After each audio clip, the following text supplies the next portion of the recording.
your haters are holding their breath, waiting for you to lose, make sure they suffocate, is this, not to change your game. Because it takes a high level of self-mastery to stay on path.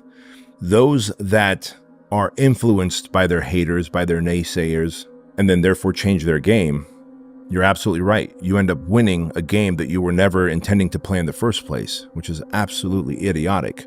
However, if you realize that, hey, the going got tough today, I may want to throw in the towel. Wait a minute. There's probably people sitting out there waiting for me to throw in the towel. I'm going to win my game for them today. Not for me, but for them. Right? Use what you have. Use what you have. And I believe, again, God, the creator of the universe, has given us different emotions of anger, of love, of abundance, of hate, jealousy. Those are all tools on our tool belt to be used appropriately. Now, I can be absolutely jealous and go kill someone and end up in prison. I could be jealous. Let's say my wife leaves me and is with someone else, and I'm so jealous that I go kill them. I'm going to prison. Or I'm so jealous that I end up becoming the even better version of myself. I still weaponized jealousy, but at my game. I think that is, we could call it the alchemy of emotions, right? That you get to take something which is toxic and turn it into something which is valuable. Yeah. And that's, again, this is a realistic path to enlightenment, not to never fear, to never feel jealousy or envy or distaste or bitterness or resentment or hatred or insufficiency. It's to use those things to better yourself and the world around you and the people that you care about, right? Yeah. That is, use what you have. Yeah. Which is massive, man. Most people don't. Most people, in fact, think everything they have to their advantage and the life still isn't working out in their favor. When in reality, I would say they're probably using 20% of the things that are within their control. And then they're trying to influence the things that are outside of their control. And they're getting upset and frustrated that they can't control Biden or the border or the economy or inflation. But what are all the things that you can control? Can you control what you're about to eat next, when you're going to sleep, what text messages you're going to respond to, media channels you're going to look at that are going to give you the sense of feeling like you're missing out on life? There's so many elements to control, yet they feel like, well, I'm controlling all I can. You're not even scratching the surface. It would be great if someone came to me and said, Bedros, I did you wrong many years ago, and I apologize for that. Like, I would want to hear that. Yeah. But because I don't, and therefore stay in this victimhood, like it breaks my heart, because I'm sure these are good dudes with the best of intentions and they feel they're meant for another era. But in reality, this is the era that, again, goes back to internal versus external locus of control. Well, this is the era you're in. So if you can take control of the era you're in, can you then begin to build yourself into the man who is high value in this era?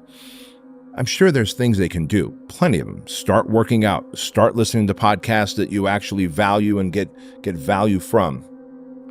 Change your circle of influence. If you're in an echo chamber where everybody feels the same way and is just compounding your negative feeling of yourself, maybe you ought to consider walking away from that. Well, the crazy thing about, and this is the darker side of the incelosphere, black pill sort of movement, is that the number one thing that you cannot do as a member of that community is what's called ascend. Given that what we were talking about at the very beginning of this conversation, it could not be more of the antithesis, I think, of the worldview that me and you like.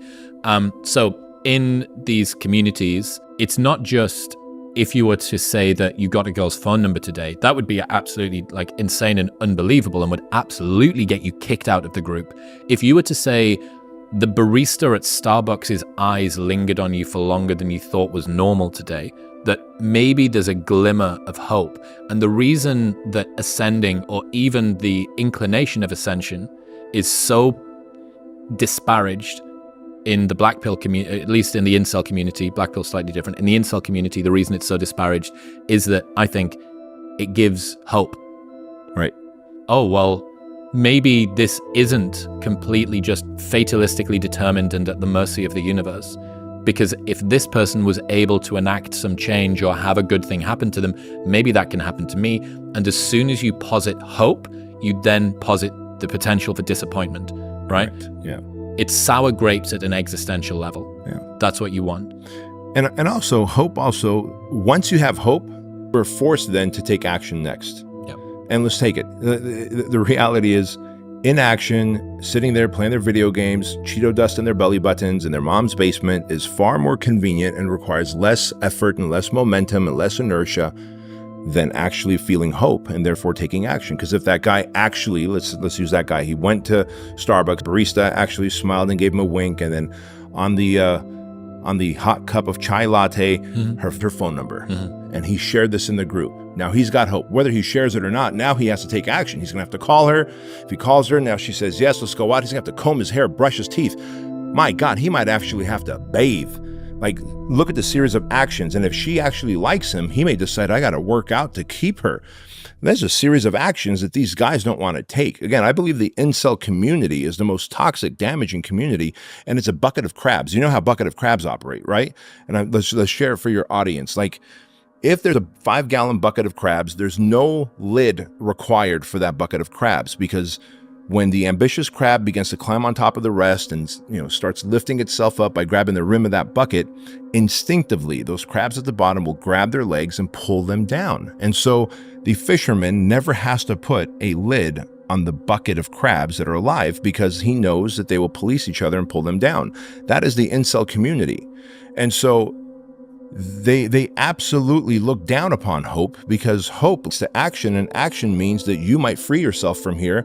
And that also does something else.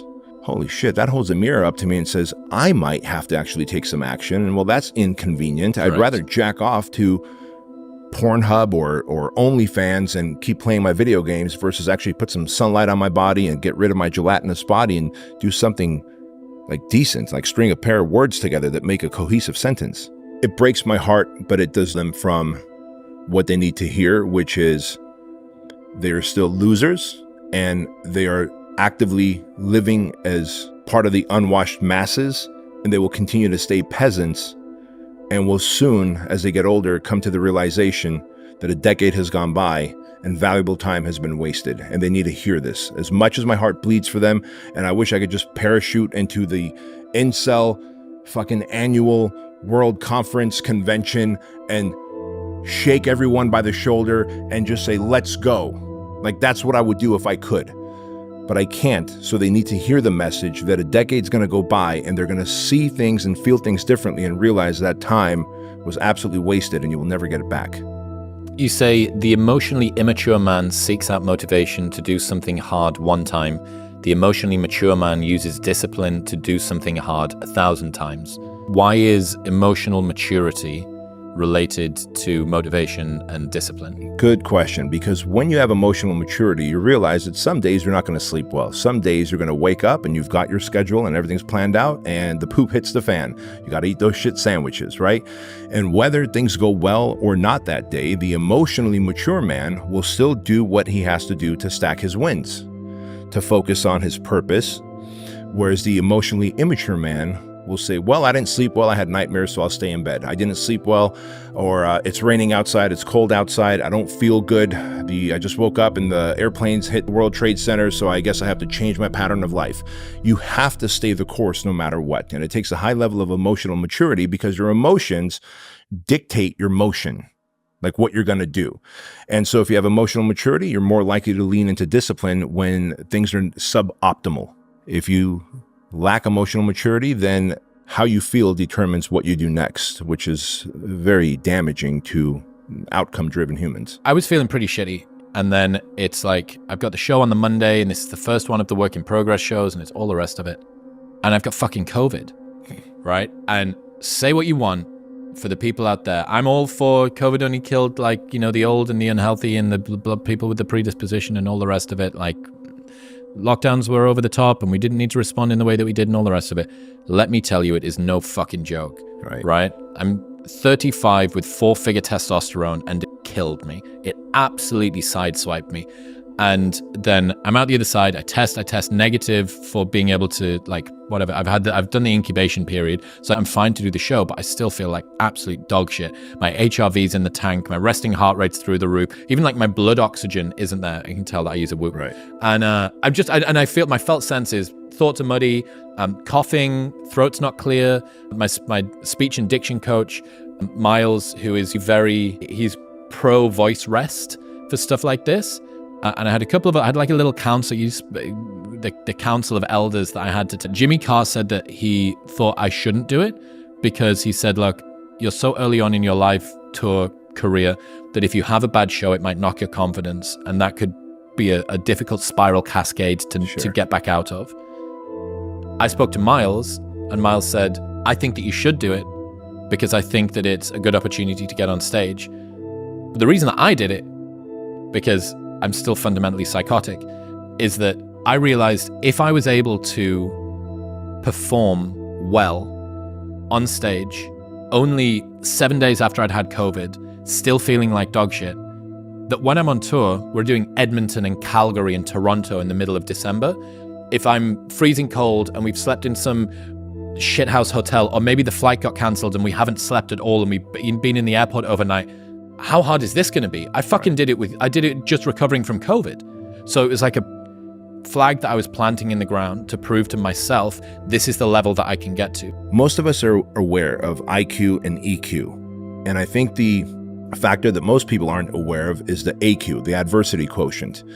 And that if you could do something that you would normally do under duress, so your body's trying to recover, your lungs are trying to recover, and you're doing something that you planned on doing in perfect health, now you're doing it under suboptimal conditions, you are increasing your adversity quotient, your ability to deal with adversity and maintain composure for a prolonged period of time.